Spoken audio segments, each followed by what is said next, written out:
갈라디아서 말씀을 시리즈로 나누고 있습니다. 오늘은 네 번째 시간입니다.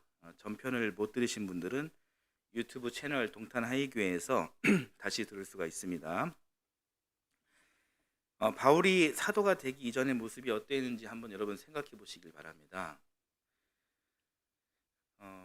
유대교 열심 당원으로서 유대교를 널리 전파하는 데 앞장서면서 그리스도인의 씨를 말리기 위해 남녀노소 가리지 않고 무자비하게 핍박했던 사람, 그 사람이 바울입니다. 여러분들도 그런 바울이 그려지시죠? 갈라디아서를 보면은 바울은 그런 자신의 이 부끄러운 과거를 완전히 이렇게 오픈하고 그렇게 복음을 전하고 있는 모습을 볼 수가 있죠. 그렇게 자기의 치부를 완전히 오픈하지 않아도 바울은 지금 굉장히 힘든 상황에 놓여 있습니다. 왜냐하면 갈라디아 전체에 지금 퍼져 있는 루머 때문에 그렇습니다. 루머는 공격성이 있는 왜곡된 이야기죠. 그 루머의 내용은 바울은 사도가 아니다라는 것이었어요.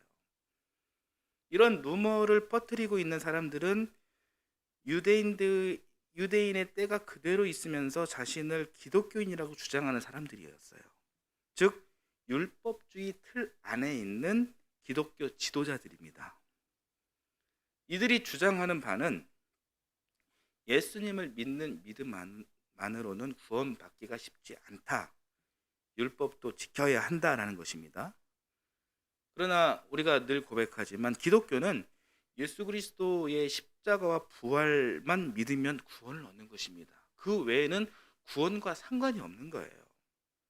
바울은 율법을 지켜야 한다. 인간의 어떤 행위가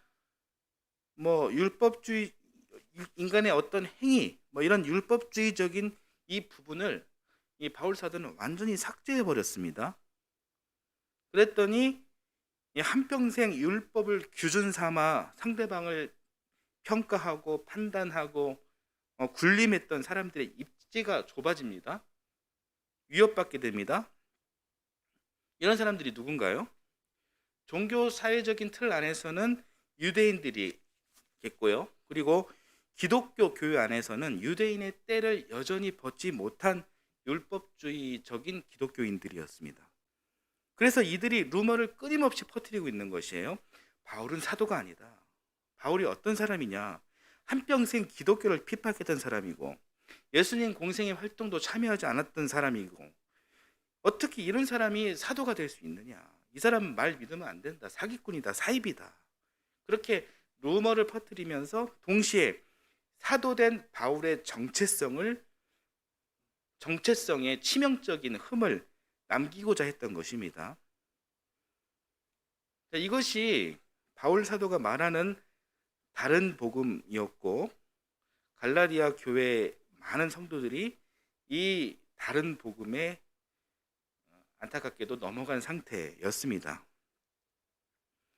이렇게 바울은 지금 굉장히 큰 공격을 당하고 있는데 바울은 마치 작심한 듯 오히려 이 부끄러운 자신의 과거를 숨기지 않고 다 드러내고 있습니다. 왜 그랬을까요? 그 이유는 첫 번째, 나 같은 포악한 이 사람이 이렇게 변화됐다라면 거기에 분명한 이유가 있지 않겠느냐 하는 그런 역설적인 그런 설명을 하기 위한 것이었습니다. 그리고 두 번째는 유대교 열심 당원이었던 자신의 과거 모습을 그렇게 적나라하게 드러내면서 유대교의 비복음적인 요소도 함께 고발하고자 하는 그 의도가 있었던 것입니다. 이렇게 하면 결과적으로 율법주의는 가짜고 예수 그리스도가 진정한 복음이요 진리임이 확증될 수 있겠다라는 생각을 바울 사도가 한 것이겠죠. 자, 여기까지가 지난주는 다른 말씀이었고 지난 시간의 말씀이었습니다. 그리고 이어서 오늘은 자신의 이 부끄러운 과거가 어떻게 변했는지 이 변화된 과정 그 이야기를 오늘 말씀에서 해주고 있습니다. 자, 오늘 본문 15절을 다시 한번 읽어보겠습니다. 자, 같이 읽겠습니다. 그러나 자, 같이 보여주세요. 예. 같이 읽겠습니다. 그러나 나를 모태로부터 따로 세우시고 은혜로 불러주신 하나님께서, 자, 말씀 단락을 한번 나눠볼게요. 그러나 나를 모태로부터 따로 세우시고, 여기까지가 한 단락입니다. 그리고 은혜로 불러주신 하나님께서, 자, 여기가 또 한 단락이에요. 나를 모태로부터 세우셨다. 자, 이 이야기는 나를 선택하셨다라는 그런 이야기인데, 하나님께서 나를, 바울을 언제부터 선택하셨다라는 이야기인가요? 회심 이후부터인가요? 아닙니다. 어머니 뱃속에 있을 때부터 이미 바울 자신은 하나님으로부터 선택받았다라는 그런 이야기를 하는 것입니다. 이 말은 곧 바울이 예수님을 인정하지 않고 믿지 않고 그리스도인들을 핍박하고 박해하고 또 스데반 집사를 죽이는 일에 앞장서 있을 때, 자기 인생 중에 가장 잔혹했던 그 순간에도 하나님은 저런 나쁜 놈, 죽일 놈, 때려 죽일 놈, 이렇게 바울 자신을 저주한 것이 아니라 그때도, 그 순간에도 하나님께서는 변함없이 바울을 선택하셨다. 아니, 그 이전에도, 청년 시절에도, 청소년 시절에도, 어린이 시절에도, 영아 시절에도, 어머니 뱃속에 있을 때도 하나님은 자신을 사랑하시고 그리고 선택하셨다라는 이야기를 하고 있는 것입니다. 이 이야기의 핵심은 하나님께서는 바울 자신을 선택하심에 어떤 조건 때문에 선택한 것이 아니다라는 것을 드러내는 것입니다. 그렇습니다. 하나님의 선택은 우리의 외적인 조건을 갖고 선별하지 않으십니다. 지금 이 이야기가 바울 사도에게 굉장히 중요한 이야기예요. 왜 그런 것일까요? 이전에 있던 자신의 흠과 죄를 희석할 수 있는 절호의 기회이기 때문에 그런 것일까요? 그런 것이 아닙니다. 그 흠과 죄는 구원의 대상이 될 수는 없어요. 죄에 대한 문제와 또 사람을 향한 하나님의 사랑과는 이 별개의 개념이에요. 하나님은 바울을 용서하시고 또 끝없이 사랑하시지만 그 죄에 대해서는 반드시 하나님의 방법대로 심판하십니다. 우리의 영역이 아니에요. 외적인 조건으로 사람을 선별하지 않으신다는 이야기가 이 바울에게 왜 중요한 이야기일까요?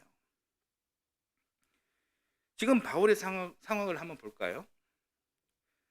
자, 바울의 사도직과 관련해 율법주의 기독교인들은 굉장한 공격을 가하고 있습니다. 이 사람은 하나님이 세우신 것이 아니다. 사람이 세웠다. 사람의 인기에 힘입어 사도가 된 것이다. 이러한 상황에서 바울 사도는 고백하는 거예요. 신앙 고백을 이렇게 하는 것입니다. 나는 사람에 의해 선택된 것이 아닙니다. 태초부터 나를 선택하신, 나를 계획하신 하나님의 선택이 있었습니다. 그런 역사 속에 나는 하나님으로부터 세움받았습니다. 이게 무엇입니까? 이게 바로 창조신앙입니다. 지금 바울 사도는 이 위대한 창조주 하나님의 신앙, 이 창조신앙을 지금 고백하고 있는 것입니다. 이 바울에게 이 15절은 사도직과 관련해 자신의 진정성을 훼손하고 음해하는 율법적 기독교인들의 공격을 방어하기 위한 그런 이야기였을 뿐만 아니라 율법주의 기독교인들이 스스로 왜곡하는 것은 자신들뿐만 아니라 자신들이 믿는다고 고백하는 자신들의 신앙의 대상 하나님까지도 왜곡하는 것이기 때문에 그들의 논리에 맞서 하나님께서는 우리를 모태로부터 세우셨다. 이런 이 창조신앙을 이야기하면서 이들의 어설픔을, 잘못을 지금 함께 고발하고 있는 것입니다.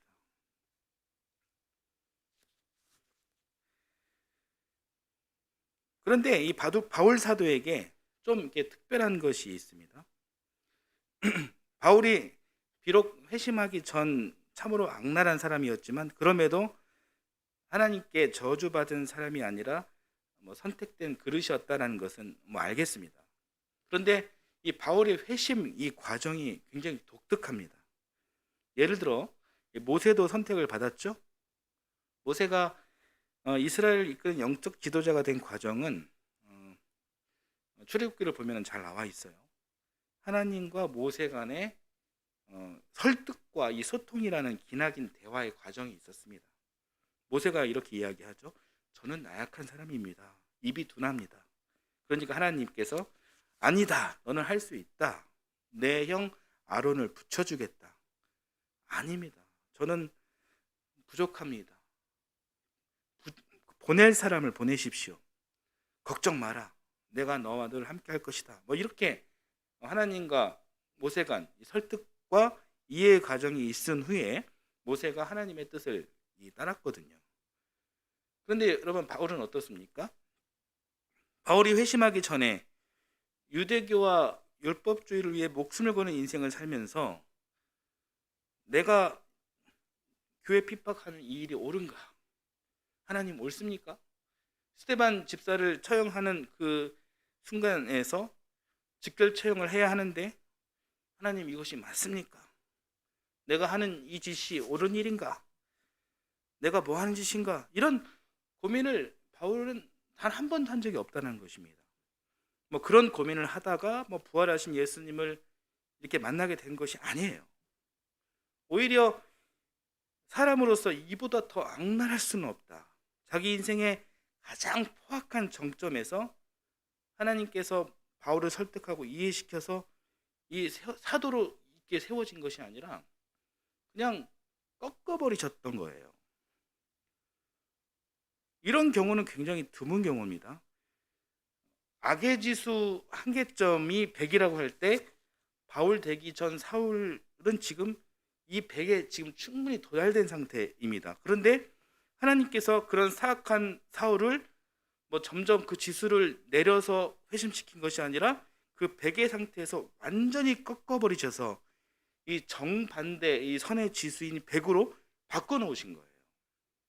완전히 두동강이 내가지고 180도 바꿔놓으신 겁니다. 설득, 이해, 소통 그런 과정 전혀 없어요. 아주 강력한 그런 콜링이었다는 것입니다.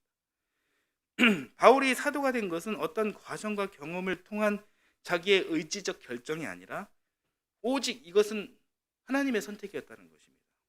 완전히 그를 두동강이 내셔서 그렇게 선택하셨다는 것입니다. 그러니 이 사도된 바울의 정체성은 철저하게 어디서부터 오는 것입니까? 하나님이신 거예요. 이 사건 이후부터 바울은 하나님이 아니면은 자기 인생을 설명할 길이 없게 된 것입니다. 그러니까 빌립보서 3장에서 바울이 이렇게 고백하잖아요. 예수 그리스도 외에 어떤 무엇도 배설물로 여긴다. 이 바울에게는 이런 신앙 고백이 가능한 것입니다. 이 순간부터 회심한 순간부터 자신의 모든 화려한 그런 요소, 뭐 경험, 신분, 뭐 지적 수준 등 이런 거는 앞으로 자기 인생의 일체 유익이 안 된다는 이야기예요. 이제 바울은 예수님 은혜 아니면 단 한순간도 살아갈 수 없는 존재로 바뀌어지게 된 것입니다. 그래서 15절 아까 그 단락된 거 보여주시겠어요? 15절 끝단락. 바울이 이 고백이 있는 것이 있죠. 은혜로 불러주신 하나님께서. 바울을 향한 이 강력한 콜링은 방금 말씀드린 것처럼 일반적인 방법이 아니에요. 보통은 모세의 경우와 같이 뭐 콜링하는 것이 그렇게 하는 것이 보편적입니다.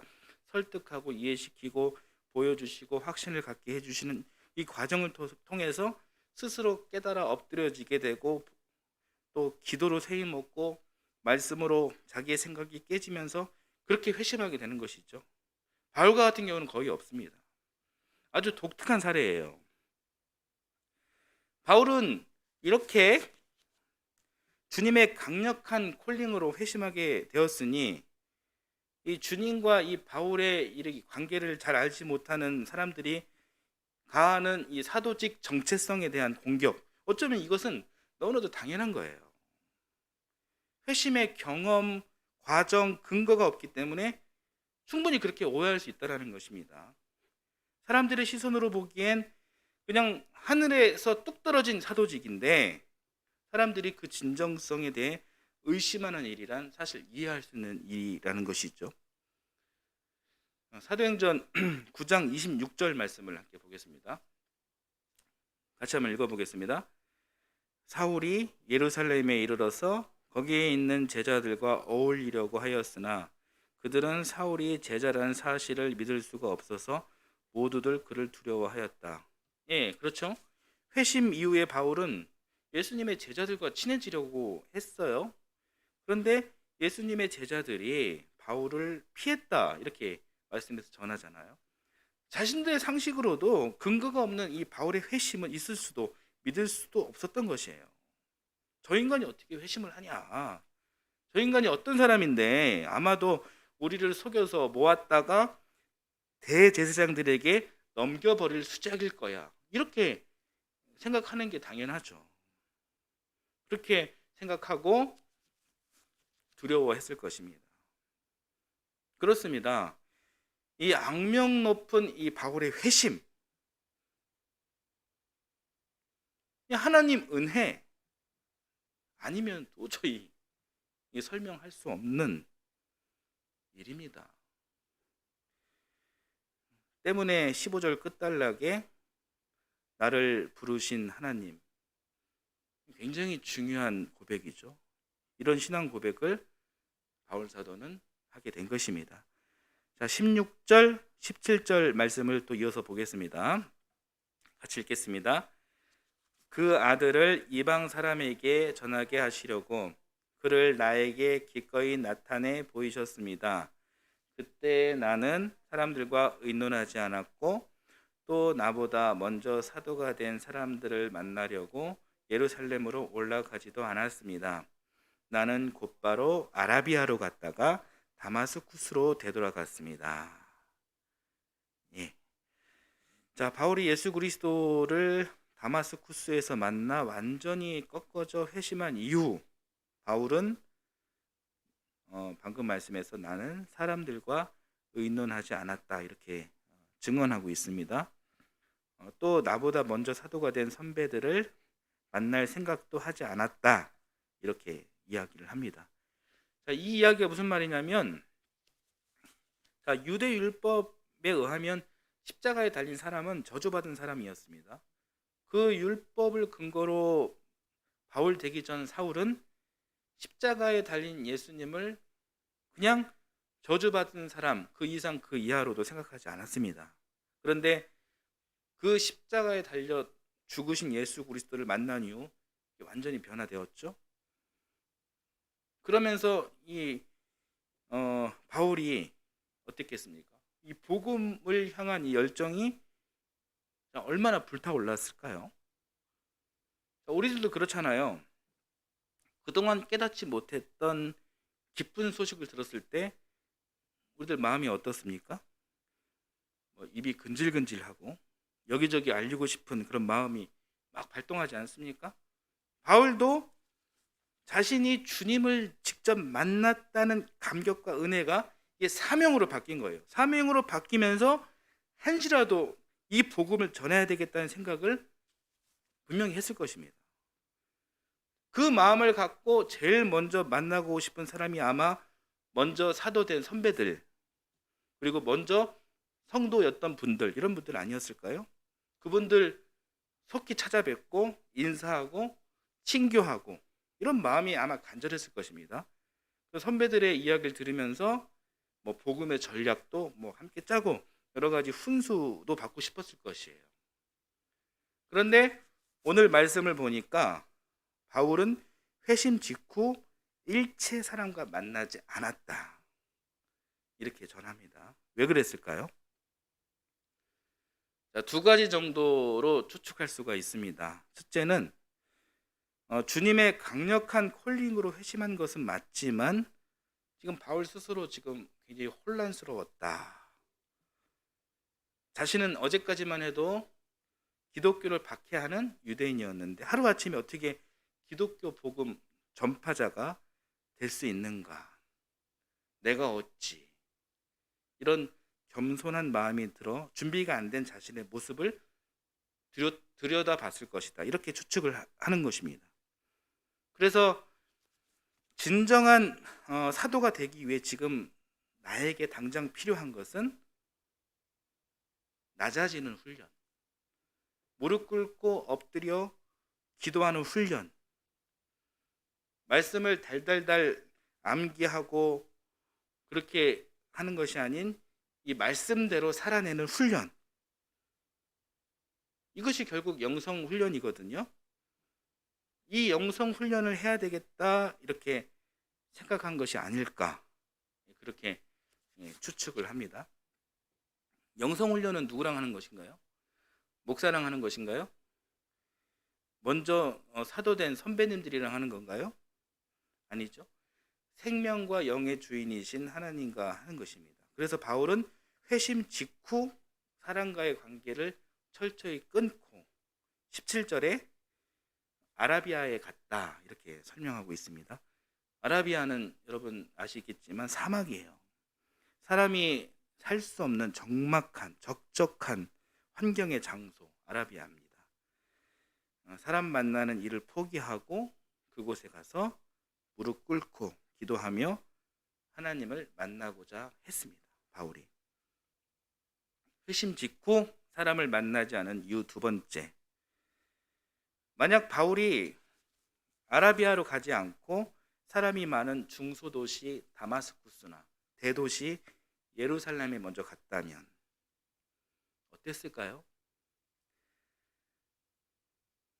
이 이야기는 그곳에서 사람들과 친교하는 일에 우선순위를 뒀다라는 이런 이야기겠죠? 만약 그랬다면 바울 자신을 공격하는 율법주의 기독교인들의 덫에 덜미를 잡히는 꼴이 되었을 것입니다. 그들이 공격하는 주장이 무엇이었습니까? 바울은 사도될 자격이 없다. 예수님 공생의 제자도 아니고 회심의 근거도 없고, 저 봐라, 회심했다고 사람부터 먼저 만나지 않냐? 완전 정치꾼이다. 저 사도직은 사람에게서 난 것이 아니고 사람에게서 배운 것이다. 이런 오해와 공격을 더 극렬하게 받았을 것입니다. 자, 바울은 예수님을 만나고 회심한 이후 영성 훈련의 장소로 향했습니다. 아라비아 사막으로 갔습니다. 세속적인 관계를 끊고 하나님을 만나러 갔기 때문에 바울은 자신의 행보에 부끄러움이 없었습니다. 자기 행동에 거짓이 없었으니 공격하는 유언비어의 루머에 끌려다니지도 않았습니다. 17절을 다시 한번 봐보겠습니다. 다시 한번 읽어보겠습니다. 또 나보다 먼저 사도가 된 사람들을 만나려고 예루살렘으로 올라가지도 않았습니다. 나는 곧바로 아라비아로 갔다가 다마스쿠스로 되돌아갔습니다. 네, 바울은 북쪽에 있는 아라비아로 갔다가 사막으로 갔다가 영성훈련을 하고 다시 남쪽 다마스쿠스와 예루살렘으로 향해 갔는데, 말씀은 이렇게 한 절에서 짧게 이야기하고 있지만 여기에 시간차가 있습니다. 아라비아에 머문 시간, 즉 영성 훈련을 한 시간이 얼마쯤 될까요? 18절에 답이 있습니다. 18절을 또 한번 읽어보겠습니다. 3년 뒤에 나는 게바를 만나려고 예루살렘으로 올라갔습니다. 나는 그와 함께 보름 동안을 지냈습니다. 네, 그렇습니다. 회심 이후 아라비아에 머문 시간이 3년이었다라는 거예요. 3년이 지나서야 바울은 드디어 사람들을 만나려고 합니다. 갈라디아서는 바울의 회심 후 그의 행적, 즉 다마스쿠스에서 아라비아로, 아라비아에서 다마스쿠스로 돌아온 여기까지의 행적 시간을 3년으로 말하고 있습니다. 3년이 지나고 나서 그때 이제 게바가 이제 베드로입니다. 베드로를 비롯한 선배들, 먼저 사도된 분들을 만나러 예루살렘에 갔다 이렇게 증언하고 있는 거예요. 여기서 중요한 것은 바울 사도가 아라비아 사막에서 3년 동안 영성 훈련을 했다, 이것이 중요한 거예요. 이 세상에서 가장 악랄했던 사울이 바울이 되고 사도가 되었다는 것은 단순한 것이 아닙니다. 아무리 하나님의 강력한 콜링이 있었다 할지라도 바울은 나 같은 사람이 어찌 영성훈련 없이 온전한 복음을 전할 수 있겠냐 하는 그런 겸손한 마음을 가졌다는 것입니다. 바울 사도는 유한한 자신의 한계를 그렇게 잘 캐치했고, 부활하신 예수님을 직접 만났다는, 다른 사람이 쉽게 접할 수 없는 이 특별한 경험, 이 특권을 결코 내세우거나 우쭐대지 않았습니다. 오히려 가장 먼저 낮아지기 위해, 하나님을 더 가깝게 만나기 위해 기도의 무릎을 꿇었다는 사실이 우리에게 큰 교훈으로 남아야 할 것입니다. 영성 훈련을 한 시간이 3년이에요. 짧은 시간인가요? 사막에서 3년 동안 있을 수 있겠어요? 쉽지 않은 일입니다. 바울은 자기가 진짜 사도가 되기 위해 그렇게 준비한 것입니다. 바울이 회심 직후 아라비아로 간 이유를 아시겠죠? 그렇게 바울 사도는 아라비아 사막에서 이 복음의 기초를 세워갔습니다. 그리고 나서 바울은 다시 다마스쿠스로 돌아가 복음을 전했습니다. 이제 무엇이 두렵겠습니까? 바울은 다마스쿠스에서 열심히 복음을 전했습니다. 그러나 처음부터 복음이 잘 전해진 것이 아니에요. 다마스쿠스에서 예루살렘으로 가는 과정에서 자신을 대하는 수많은 사람들의 눈초리는 따가웠습니다. 기독교인들조차도 자신의 진정성을 여전히 믿어주지 않았고 의심했고 오히려 두려워했습니다. 뿐만 아니라 동족이었던 유대인들은 변절한 자신을 죽이기 위해 호신탐탐 기회를 노리고 있었습니다. 그리고 그런 상황에서 바울은 도망치듯 나오게 되면서 예루살렘에 입성하게 되는 거죠. 그의 행보 스토리가 그렇습니다. 만약 바울이 3년 동안 영성훈련을 그렇게 하지 않았다면 어땠을까요? 부활하신 주님을 직접 만나 회심하였다지만 연약한 한 사람에 불과한 바울이 자기 앞에 놓여진 그 모든 상황들을 다 감당할 수 있었겠습니까? 바울이 1차, 2차, 3차 전도 여행을 떠났는데, 그리고 로마 여행을 떠났는데 이 세 차례에 걸친 그 고된 여정을 다 감당할 수 있었겠습니까? 말로 형용할 수 없는 그런 모진 고난을 바울 사도가 다 이겨낼 수 있었을까요? 불가능했을 것입니다. 그러나 바울은 영적 내공을 쌓기 위해 3년을 준비한 영적인 사람이었습니다. 이처럼 우리들의 삶도, 교회도 마찬가지입니다. 우리가 사는 삶 사실 만만치 않습니다. 쉽지 않습니다. 세상이 우리에게 가져다주는 유혹들은 참으로 강력합니다. 이 세상에 살면서 생각지 않은 일들, 이해하기 힘든 일들 순간순간 찾아오고 그럽니다. 그게 우리 삶입니다. 이런 일들을 마주했을 때 우리가 영적으로 준비되어 있지 않다면 우리 어떻게 되겠습니까? 모든 일들이 짜증스럽게 여겨지고 저주스럽게 여겨지고 삶에 놓여진 이 고난이 실망, 절망, 죽음으로 그렇게 이어지지 않겠습니까? 때문에 우리들도 이 바울처럼 영성 훈련이 필요한 것입니다. 하나님 앞에 기도, 무릎을 꿇고 하나님의 말씀대로 살아나기 위해 자신의 가슴을 치고 하나님의 말씀만이 내 생명입니다. 이 고백을 우리 삶에서 일으키는 것이 정말 중요한 것이죠. 우리가 기도하지 않거나 말씀을 붙들지 않을 때 생각지 않은 그런 불청객들이 찾아오기 마련입니다. 예기치 않은 사건, 사고가 찾아옵니다. 그 시기가 분명히 있습니다. 그 시기를 이미 거친 분도 계시고 지금 겪는 분들도 계시겠고 아직 겪지는 않았지만 미래에 그 일을 겪을 분도 있습니다. 공통적인 것은 그 시기가 누구에게나 반드시 일어난다는 것이에요. 그 시기는 우리를 연단해내는 그런 필요한 시간이고 또 하나님 입장에서는 하나님 나라를 세우기 위해 당신의 자녀들, 우리들을 시험하는 시기입니다. 그 시간이 하나님 보시기에 적절할 때에 하나님의 방식대로 우리 모두에게 다 주시는 거예요. 그럴 때, 그때 우리는 어떻게 해야겠습니까? 자신을 탓하고, 자신의 삶을 탓하고, 저주하고, 하나님을 탓하고, 하나님을 저주하고, 회피하며 도망치는 그런 삶을 사시겠습니까? 우리에게 시험이 닥쳐왔을 때 어떻게 해야 되겠습니까? 더 나의 가슴을 쳐서 더 기도의 자리로 나아가고 더 무릎을 꿇고 더 자신을 하나님의 말씀 속으로 밀어 넣으면서 준비해야 하는 것이죠.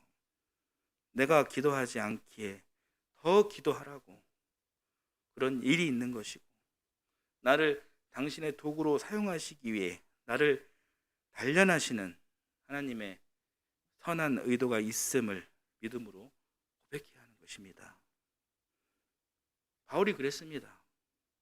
회심하고 더 무릎 꿇고 더 말씀으로 들어가기 위해 사람을 의지하지 않고 아라비아 사막에서 하나님과 1대1로 대면했습니다. 그런 준비된 바울을 하나님께서는 귀하게 사용하셨습니다. 다시 다마스쿠스로 가게 하시고 예루살렘으로 가게 하시고 고향인 다소로 보냈다가 본격적인 여행을 위해서 더 준비시켜서 드디어 안디옥을 향하게 했습니다. 안디옥에서 비로소 1차 전도 여행이 시작됐습니다. 이 일을 시작하기 위해 지금 이 훈련의 과정이 있었던 것입니다. 이 시간 결코 짧지 않았습니다. 꽤 긴 시간이었어요.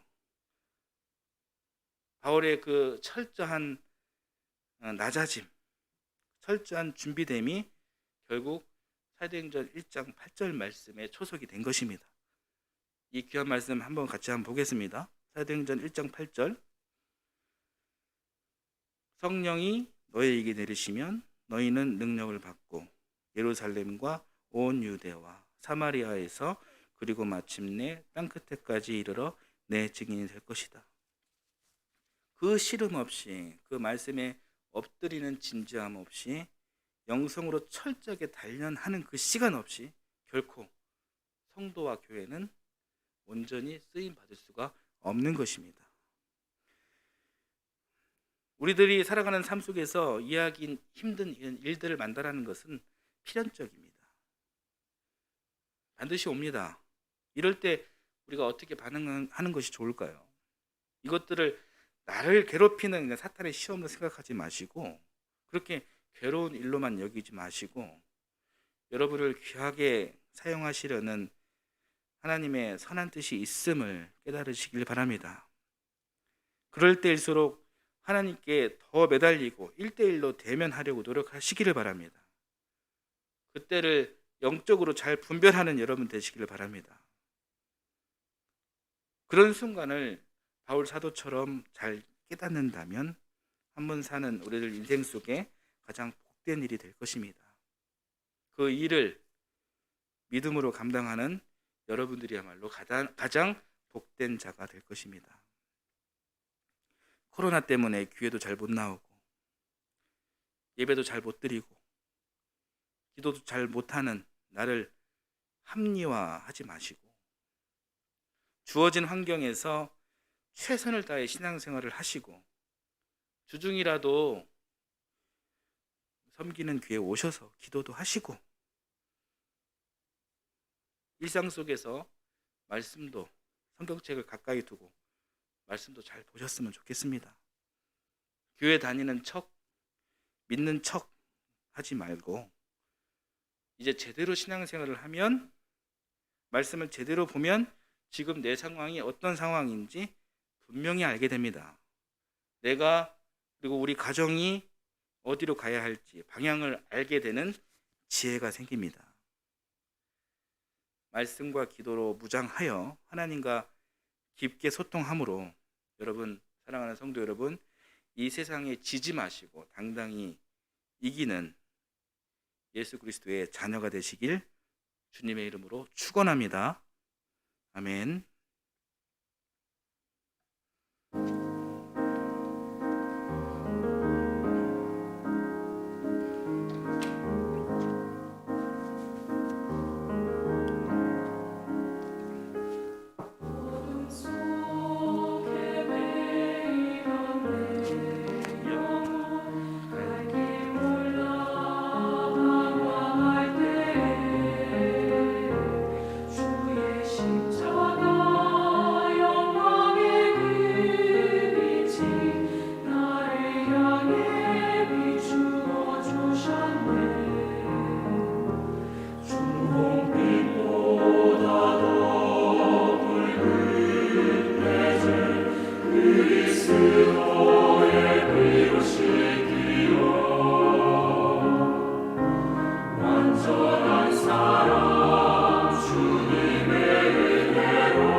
하나님, 저희들에게 깊은 영성을 주시옵소서.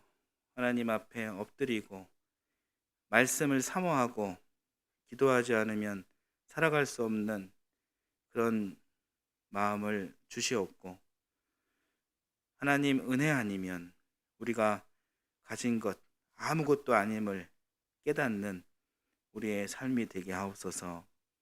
하나님 앞에 더욱 겸손하고 낮아질 수 있는 저희들이 되도록 인도하여 주옵소서. 이 시간 주님 은혜 감사드리며 귀한 예물을 드립니다. 예물이 쓰이는 곳곳마다 하나님의 나라가 임하게 하시고 바친 손길 위에도 하늘의 복으로 채워 주옵소서. 감사드리며 예수님의 이름으로 기도드립니다. 아멘.